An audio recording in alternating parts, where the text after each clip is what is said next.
What movement would you mobilize and why? I would call my movement the mindful movement. Suicide is one of the leading causes of death between people aged 15 and 29. 1 in 3 people are expected to suffer from mental illnesses in their lifetime. So I believe that mobilizing people to strive for mental health would actually fix so many social ills in our society. And that is what I would mobilize. Hello. Hello, Shudu. How are you? I'm very good. How are you? I'm fine, thank you. Excellent. So happy to be talking with you this evening. So happy to be talking to you too, especially about such an important topic. I was talking about how sometimes we hold our breath without even realizing. We're constantly holding our breath and we don't breathe enough, even though it's something that's super important and something that feels so natural. We don't breathe enough, and especially during this time, I think it's just time for all of us to just woosah a bit. Absolutely. Yeah. And we take it for granted because we're always breathing, you know. And so we don't have to think about it because the body is helping us to breathe every moment of every day from the time that we were born. We've been breathing, and so it's part of the body's autonomic nervous system, you know, and that's why we forget, and this is why we need to invest in our relationship with our breath, because as we go through life, we develop these habits and patterns of breathing that do not serve mental well-being or physical health. You know, our breathing becomes disrupted. We don't breathe naturally anymore, so we have to relearn how to breathe in the way we should be. So how do we relearn that? And how before I get into the questions, how is breathing important for mental health? Or breath work, rather? Yeah, well, I think to answer that question, we have to understand that our breathing is like a language. So when we are feeling stressed and anxious, we tend to breathe high up in the chest, right? Because the body is sending stress messages to the brain. Okay, so for some reason, whether we are unconscious of it or conscious of it, the brain is receiving messages that we in a stress mode. And then the body releases adrenaline and cortisol, the stress hormones, which makes our heart beat faster. Yeah. It makes our breathing faster and shallower. We tend to breathe up in the chest. Now we tend to overbreathe. And that pattern of breathing exacerbates the feeling of stress and anxiety. Now, when we consciously breathe, so we have the ability to change the way that we breathe. When we consciously breathe, we can send very different messages from the body to the brain. So the brain is receiving a signal from our body through the breath that we are no longer in danger, that we are safe, and then responds to that. And the breathing starts to slow down. And when the breathing starts to slow down, the brain immediately deactivates the stress response, and we shift into the rest and digest mode or a healing response, and everything starts to calm down. And this can happen in 1 or 2 breaths. That's how immediate it is. And so I think it's important to understand that we have this unconscious breathing that we're not aware of. Yeah. Just like our heartbeat, we're not aware of. We're not controlling our heartbeat. We can't control our temperature, okay, but we can control our breathing. And that's what makes breathing so powerful. And I see a lot of people asking about the different techniques. What are the different breathing techniques? Is there a certain way we should be breathing in order to practice mindfulness? Or is it something that we can just make a habit? Yeah. Well, it's important to invest in our relationship with breath, and there are hundreds of techniques that we can use for so many things. But before we get into specific techniques, I think it's really important to come back to retraining ourselves how to breathe in the way that we should be. So how should we be breathing in everyday life? Now, you probably noticed that when you're stressed, or when you're wearing a mask, or when you're going about your everyday life, I certainly notice this, that I tend to breathe more through the mouth. Okay? So we revert to mouth breathing. Now, this is not the way we should be breathing in everyday life. We should be breathing predominantly through our noses. And especially when we're sleeping, because the nose is designed to filter and warm and humidify the air, purify the air, so by the time it reaches the lungs, it's ready to be absorbed. When we breathe through the nose, we also release a gas called nitric oxide, and there's specific techniques that can increase the production of this gas. Now, this gas acts as a natural antibiotic and antiviral. Okay? So this is part of the body's natural, amazing filter, the nose. And if we are habitually breathing through the mouth without realizing it, we are bypassing all the beneficial effects of nasal breathing. So this is the first breathing habit that we need to rectify. And that comes with practice, that comes with training. But especially... Oh, sorry, no, you're talking about the mask now. But don't you find that sometimes when you're wearing the mask, it feels like you're not drawing in enough air, and then you involuntarily draw in air through your mouth? I don't know if that happens. Yes, Yeah. absolutely. Voluntarily. And so if we're wearing the correct mask, which we should be getting enough air through, then we shouldn't be needing to breathe through the mouth. Okay. It's simply the psychological feeling of having something over the nose and mouth that makes us kind of almost go into an unconscious panic mode, and we revert to mouth breathing. But the masks that we wear should allow enough oxygen to come through. And we were talking about the how breathing relates to mental health and how it benefits mental health. Are there different types of breathing techniques for different mental health illnesses or issues such as trauma or depression? Yeah. So when we are in a state of low-grade trauma, or we're constantly anxious, which many of us are right now, we tend to breathe in a certain way, which is high up in the chest, and not engaging the main breathing muscle, which is the diaphragm. And so the first thing that we need to be aware of is learning to breathe low down from the belly to engage the diaphragm. Okay. And when we do this, we are stimulating a nerve in the body called the vagus nerve. And the vagus nerve is responsible for sending signals to the brain that we are calm, that we are calmer. So when we practice conscious breathing and we learn to slow down our breathing in everyday life, and we learn to become what I call breath fit. Breath fit. We train our conscious breathing every day, so we're repatterning these bad habits of breathing. Just from the way that we are breathing, we are training our brain, we are training our body-mind system to stay in a state of focus and calm. Okay. So when we're living in a state of what I call adrenalized energy or anxiety, our breathing pattern reflects that. So every thought that we have, every emotion that we feel, and even every posture that we hold, like when we're sitting like this, it does something to the breath. When you're sitting in front of the computer over, at the desk, we are contracting the diaphragm. We're not allowing the diaphragm to move effectively.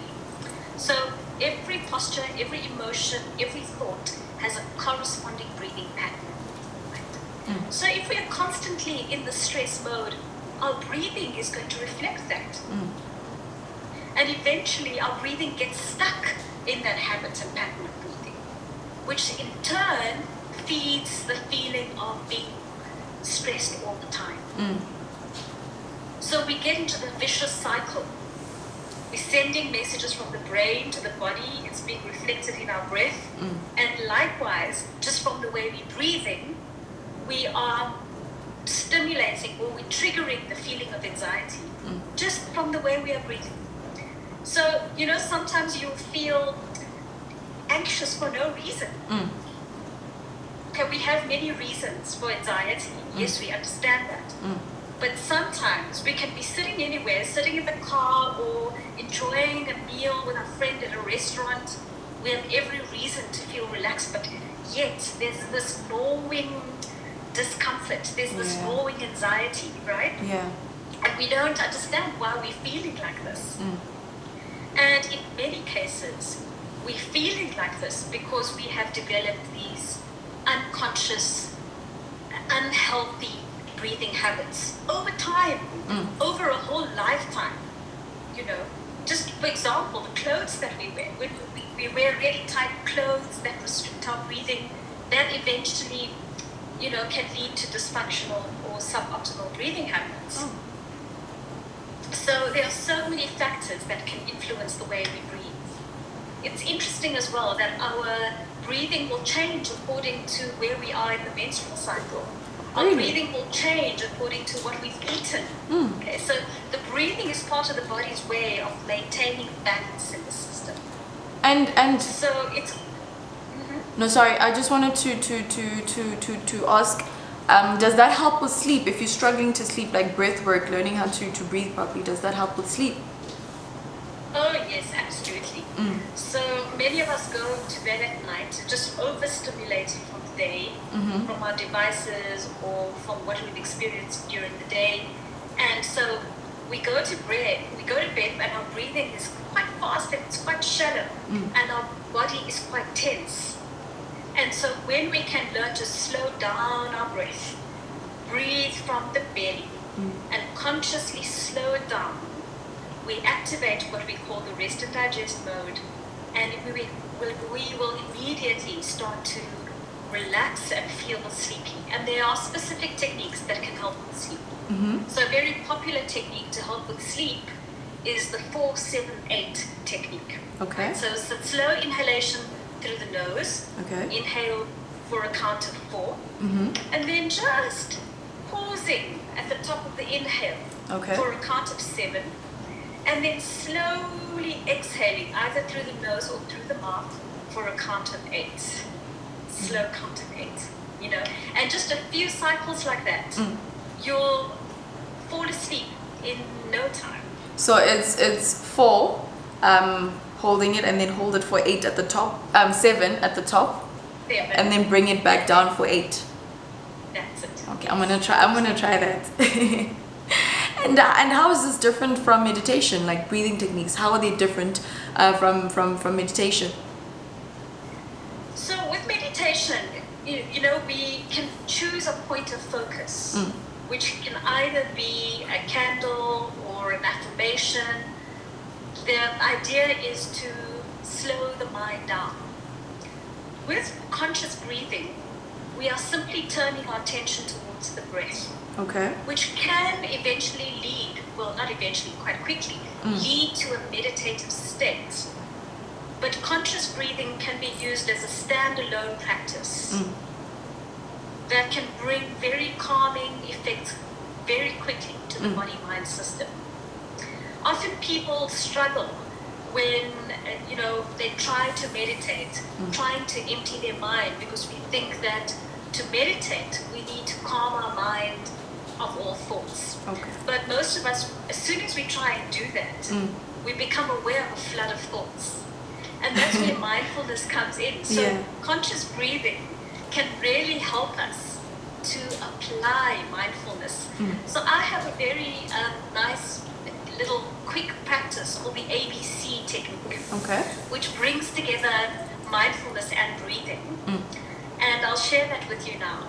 Okay. So this is when you're feeling particularly agitated or worried about something, or just a bit unsettled. The ABC, the A stands for awareness. So simply noticing, noticing what's going on. Okay, this is the way I'm thinking, this is the way I'm feeling, this is the story that I'm telling myself in my head. My body feels tense.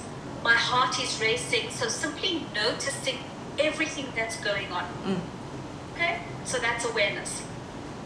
The B is consciously breathing into the places that you're feeling tensions, or breathing into the places that are feeling particularly tense, slowing the breathing down. Okay, so simply turning your attention to the breath and slowing your breath down. Okay. Okay, as soon as we do that, we can break that cycle, that reactive cycle that we know we get so locked in. The conscious breathing disconnects that part of the brain that is feeding that stress response. And then the C is a conscious choice. Okay, so then we are actually, from this place, making a choice of what to do. Whether to let it go or to find a creative outlet. Last week you mentioned journaling. Journaling is a fantastic way to just dump out what we've been sitting with in the head. Maybe it means that we need to have a courageous conversation with someone. Maybe it means that we just need to work it out at the gym or go for a run. But we are making a conscious choice in that moment. Right? So for me, conscious breathing helps to bring a meditative quality to our everyday life. It's not necessarily a standalone thing that I'm doing for 10 minutes or 20 minutes in the morning. I'm carrying it with me throughout the day. It's a way of being. And the breath is always with us. It's a tool that is always there. You know, we don't have to go to a special place or go to a class or roll out a yoga mat or, go on retreat. Yeah. It's always there. It's always serving us. It's always supporting us. And when we can learn how to use it consciously and skillfully, it can become our greatest friend. And we've discussed techniques for, you've shown us the ABC, you've told us about the ABC and shown us the breathing techniques to actually help us sleep better. But what about, are there specific breathing techniques for when someone is having a panic attack? It's been a common question where, or they're feeling very overwhelmed, especially during this time where we're all anxious about the virus. What can I use to just bring myself back to center? So when we have a panic attack, what tends to happen is that we breathe really fast and we tend to exhale more carbon dioxide than we should. Okay, so we know that when we breathe in, we take in oxygen, and when we breathe out carbon dioxide. But when we have a panic attack, we tend to breathe out too much carbon dioxide. And we need a certain amount of carbon dioxide in the blood to keep the arteries and the airways open. Now, if we are breathing out too much carbon dioxide when we're having a panic attack, all our airways tend to close up. And that's why we feel suffocated.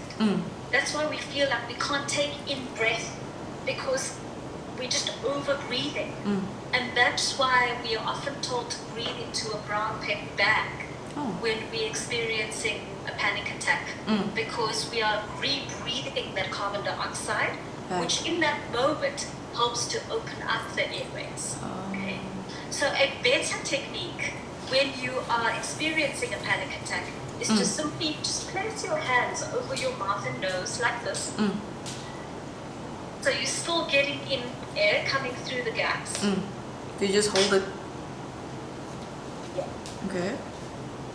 And you're slowing the breaths down, inhaling for 3 seconds and exhaling for 3 seconds. So you're just trying to slow the breath down. Inhale for 3, exhale for 3. Right? And then you're going to start taking your attention away from your body. You're going to look outside of you, look around you, and start naming objects around you to take your attention away from this panicking feeling. All right, so there's a window, there's a lamp, a tall lamp with a yellow bulb. You know, there's a clock over here, there are 2 books on the desk. So you're naming what's around you. Okay, so that's one technique that can help you. Okay. So it's also important to kind of get a sense of what kind of anxiety we are feeling. There are different kinds of anxiety. There's the kind of anxiety where we feel agitated inside, like tense, and we feel like we need to release. Yeah. Okay? And if we're feeling that kind of anxiety, it's great to move the body. Okay? So just stand up and shake your body, shake it out, shake your body, move your body and your breath. Yeah. Okay, so just get it out and then slow your breath down. Okay, so the movement and the breathing helps to release and shake off that kind of adrenalized energy that feels trapped. However, sometimes we feel so overwhelmed, like the energy feels scattered around us, and we feel unsafe, and we feel like we need to be contained. Right? In that case, if we're feeling that kind of anxiety, especially when we're experiencing acute trauma, we want to feel safe. So we take our hands and we just put our hands underneath the armpits, okay? Almost as if we're giving ourselves a little bit of a hug. And we slow down the breathing. Through your nose? In through the nose and out through the mouth. Okay.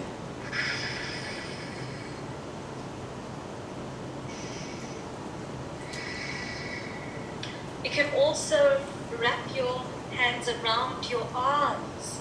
Okay. Almost like you're giving yourself some love. That's it. And you can slow down your breathing just like that. Okay. And then a lovely technique that I often use to help when we're feeling overwhelmed is what I call the humming bee breath. The humming So this bee. is humming bee breath. Okay. And this has so many benefits. Not just for anxiety, but also to release that gas that I was speaking about, nitric oxide. There's so many studies to show that this breathing is so incredibly powerful, and I'd really like to share this with the viewers this evening. Okay. And the way it works is that you're breathing slowly through the nose. Okay, so it's a lovely, long, slow inhale through the nose. And the exhalation is simply a long hum. Okay? So you're going to inhale through the nose. And then you're going to hum the breath out for as long as you possibly can, making the sound of a humming bee, right? And you can choose a pitch that feels good for you. Okay? And that humming sound activates that vagus nerve that I was telling you about and sends powerful messages to the brain that I'm calm, I'm relaxed. It's incredibly calming. It's also a great one to teach children. Okay? So there's another part to this breath that we can add on, which even makes it more powerful. And that is to close off the ears with the thumbs. So just to seal off the ears, right? Okay. And gently placing your finger or fingers over your eyes. So it looks like this. Inhale through the nose and hum the breath out.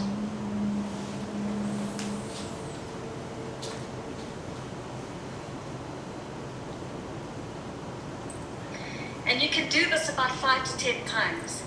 And you can let me know how that works for you. I'm gonna try it. I'm learning so many different ones. So tonight I'm definitely gonna use the 4 7 8. I'm gonna do that one. And that one too. Like it's almost like you're blocking out all the noise and you're just focusing on the calmness. And the humming actually helps when you're breathing out. Exactly. It feels so good. And how often should a person do this? So it's a good idea to practice some kind of conscious breathing every single day. Some technique, even if it's just watching your breath for 5 minutes in the morning before you get out of bed. Before you reach for the phone, rather just spend a few minutes breathing consciously and then reach for the phone. We'll try that. I feel like everyone is guilty of that. First thing they reach for in the morning is their phones. I know. I'm guilty of it too. We need to start working on our breath. And can this be used with children as well? Absolutely. This is a great technique for children. They love it. And especially for let's say you're in high school, you're stressing out, because I remember I struggled with my anxiety in matric, and there'd be times where you're studying and you just constantly feel overwhelmed, like you just feel like you can't breathe properly.